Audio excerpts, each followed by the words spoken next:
Hey everyone, Simon here from Top Tennis Training, and in this video I'm going to explain exactly what pronation is on the tennis serve and how it will help you serve better.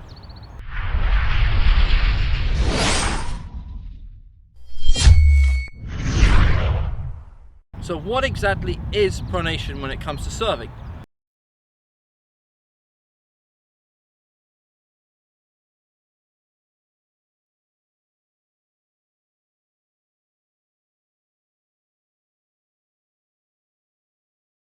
So pronation on the tennis serve is this motion right here. So prior to contact, you're coming with the edge of the racket up to the ball. So you're already pronating. I'm going to go much deeper into this video, but for now, the simplest terms, this is pronation and that's full pronation.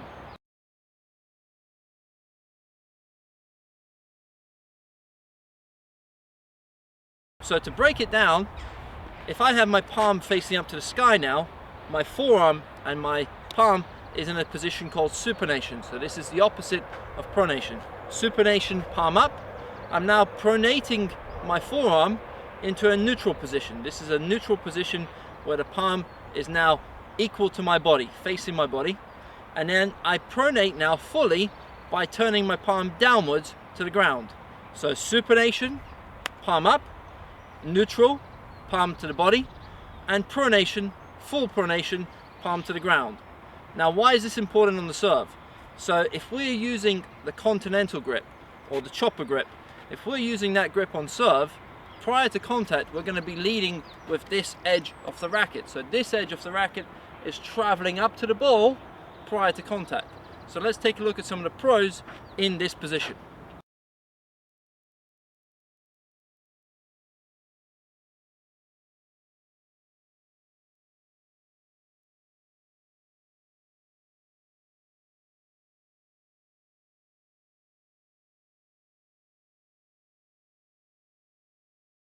So there you can see players are leading with this edge up to the ball, and then at the last second the strings start to open up, the palm starts pronating. Now once again, this is supination, where I'm as far back as I possibly can be with my forearm. Now note that it's not my wrist that's doing this motion, it's the forearm. The forearm is pronating the whole arm here. So you can see my racket is moving, but I'm just pronating and supinating my forearm. There's nothing going on with the wrist extension or flexion. So supination, coming to contact, I'm pronating now, but I haven't fully pronated, so this is a very important thing. Some people think that pronation happens only after contact. Now that's full pronation, but I have pronated from here to reach that neutral position. So pronation is occurring prior to contact, but then it fully finishes after contact. So with the racket in my hand, it's going to be supination here, pronating now, but haven't fully pronated, contact point, and then fully pronate. This is the maximum that my arm can go. So I've gone from one extreme, supination, neutral, pronation, full pronation.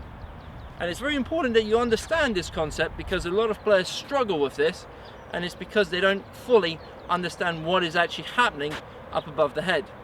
Now, how exactly will this help you serve better? Now, if I have a forehand grip, let's take a look at my serve in action.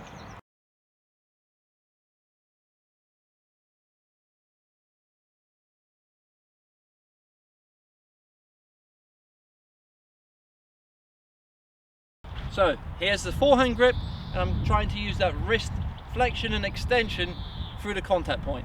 So I'm going there. Now I won't get much power with that, I won't get much control.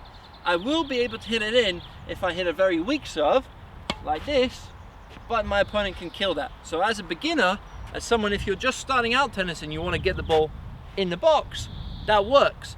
But as you progress, you want to be slowly moving around to that continental grip. So eventually you can be using that supination and then that pronation. So you're going through the contact point like so. So there you can see the strings are basically, with my forehand grip, facing forwards the whole time. So it's very hard for me to feel that I can really release the racket into the ball using that forehand grip, it's almost like a push. I'm pushing the ball, I'm coming up and I'm pushing. The better you get, the more power you want on your serve. And to achieve this, you have to start changing your grip further around more and more to the continental. If you can have a continental grip on your serve, you're already most likely going to be pronating to some extent. It's very hard for me to serve with a continental grip doing that. It's just a very hard motion to do. I haven't seen too many players who do it. There are exceptions, of course, but most players who use the continental will use pronation to some degree. Now, pronation will allow you to place the ball better. It will allow you to feel exactly what's going on with your strings and allow you to manipulate the string bed to hit the different targets, the different spins, and the different serves that you want to hit.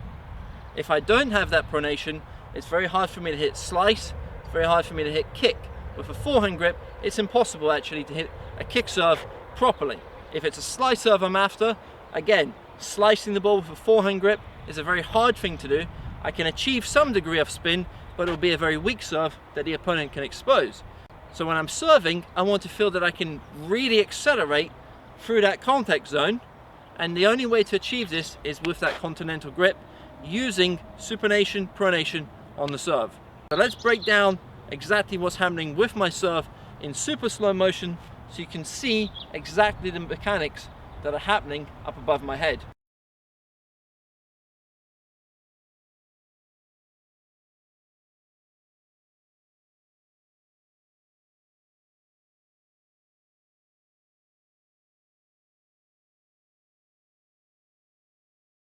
Now, does pronation happen on every single serve?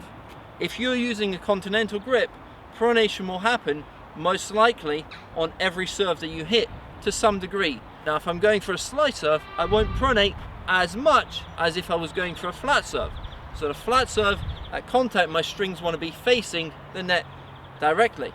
If I'm going for a kick serve, once again, I'm coming from behind the ball and I'm coming up that ball, but I'm still using that pronation prior to contact.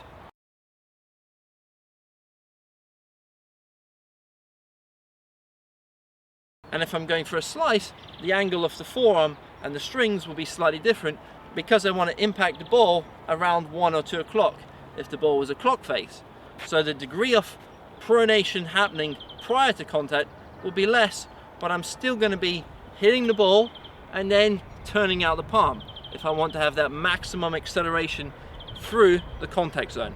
Now, to break down the throwing motion even more, if I was to take a tennis ball and I wanted to throw as far as possible and I used only that snap of the wrist, which is happening when you're using that forehand grip, just this, it's very hard for me to throw the ball with any real distance and with any real power. Now, if I was to take the ball and just go with the forearm and release the forearm on the way back, so the forearm is going into that supination position, and then I release it forward using pronation, I could throw the ball quite far just by that motion, just that whip off the forearm and the arm. Now, if I relate this to the serve, if I'm serving with just my wrist flexion and extension, it's going to be very hard for me to generate real power, plus it's also increasing my risk of injury because I'm putting a lot of stress on the wrist and the elbow. So does wrist flexion and extension happen on the serve?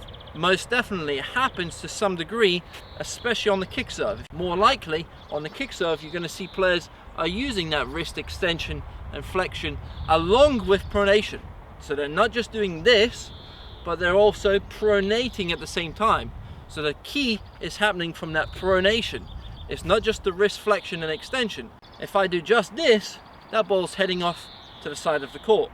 But if I use the pronation along with a bit of extension and flexion, then that's where I can get the maximum racket speed and acceleration through that contact zone. So once again, if I was to throw a ball, I wouldn't be doing this, but I would be releasing the forearm.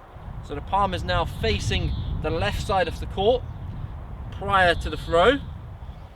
Then it's rotating forwards and the palm is now facing forwards to the net. And then after I release, the palm is facing the right side of the court, as you can see.